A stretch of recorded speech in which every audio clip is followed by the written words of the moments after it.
আমরা প্রথমত এই বডিটা পুরো হাফ বাস করে দেয়, হাফ বাস করে দেওয়ার পর আমরা বডিটা এভাবে ফেলি। সিস্টেম হচ্ছে এভাবে ফেলানোর পরে বডিটা এদিকে চলে আসে, সুন্দর এখানে গ্যাপিং সিস্টেম আছে। তো এখানে টেবিল দিয়ে মতো সিস্টেম বানানো আছে, তোমরা প্যাড দিয়ে চাপ দিয়ে ধরতে পারো, ঠিক কিনা? ফিল কোয়ালিটিটা এইভাবে ধরার পরে এই যে নেকে এরিয়াটা এভাবে ঢেকে, নেকে লেভেল ঠিক আছে কিনা, ব্যাক টিপ টপ কিনা, স্কিপ আছে কিনা, ব্রোকেন আছে কিনা, ডাউনের শেড আছে কিনা, এই যে পরে চলে আসলাম। যদি শোল্ডারে যদি তোমার টক্সিন থাকে সেটা হচ্ছে ভিন্ন কথা, টক্সিন এগুলো দেখতে, ঠিক না? দেখার পরে স্লিপ যে এই যে আমি যখন এইভাবে টান দিয়ে দেখবো এই স্কিপ যদি টক্সিন না থাকে সেই ক্ষেত্রে তোমার অফেন্সিয়াম আছে কি, আর টক্সিন হলো লোকে যদি অফেন্সিয়াম থাকে ওই লাইনে আটকে পড়ে এই তো ঠান্ডা হয়তো টক্সিন দিতে পারবো, সেই ক্ষেত্রে টক্সিনটার সুবিধা হচ্ছে তুমি এখানে স্কিপ আছে কিনা, এই যে এখানে স্কিপ আছে কিনা, এটা এইভাবে থাকে এই প্রসিডিউর।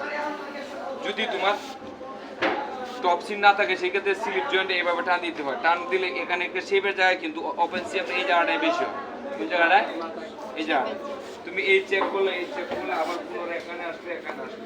যদি শর্ট স্লিপ হয় এখানে স্লিপের এখানে দেখবো যে জয়েন্টের কাছে কিন্তু ব্রোকেন না হলে দেখার পরে এই যে কাপটা এই যে এইভাবে দেখবো, এইভাবে দেখবো। আবার এই পাশটা সেম, এই স্লিপটা দেখার সময় তুমি এই পাশ কাপ টক্সিনটা দেখা আবার চলে আসলে এই যে বডিটা যাবে এইভাবে যাওয়ার মানেটা কি জানো, কারণটা কি জানো? এইভাবে যে তুমি তোমার এই প্যাডের নিচে থেকে বডিটা আস্তে আস্তে নিছো, নেওয়ার পরে তোমার ফলোআপ থাকবে কোথায়, ফোকাস থাকবে বডির উপর। হ্যাঁ, এই বডিটা এখানে কোথাও কোনো অয়েল স্পট আছে কিনা, ডার্টি স্পট আছে কিনা, যে কোনো ধরনের রিজেকশন।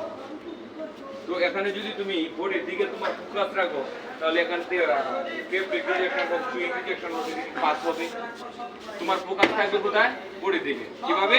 এই অ্যাজনটা তো এভাবে দেখছোই, এখানে তো কোনো skip, broken, oil spot, dirty spot, rejection, তো তুমি যখন এই প্রশ্নগুলো দেখবে তখনই ধরা পড়বে।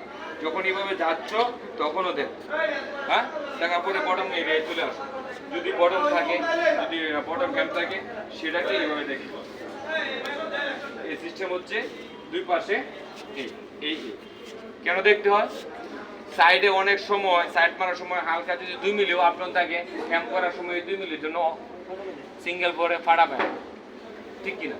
এই জন্য দুই পাশেই সেলির সাইডটি এভাবে দেখতে হচ্ছে। কাজের সিস্টেম কোয়ালিটি এরকমই পড়ছে, এইভাবে দেখতে অনেক সময় টপ সাইডে স্কিপ বোঝা যায় না, কিন্তু ইনসাইডে ঠিক স্কিপ ইজিলি বোঝা যায়।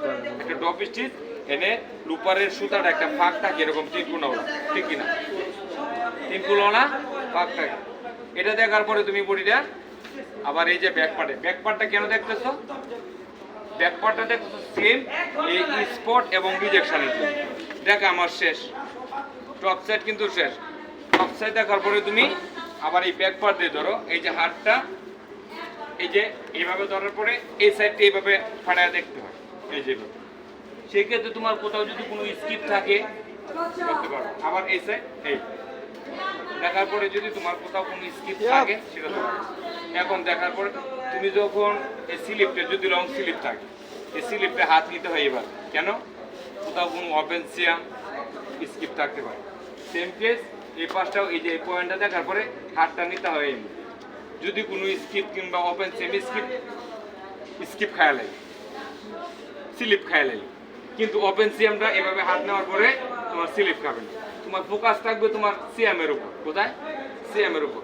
বডিটা উল্টায় ফেলবে, উল্টায় ফেলার পরে সিস্টেম হচ্ছে এই হালকা একটা জাড়া দেওয়ার পরে এই সাইড আর কোনো কিছু দেওয়ার নাই, কিন্তু দেখা যাক আমি শেষ করে ফেলেছি টপ সাইড।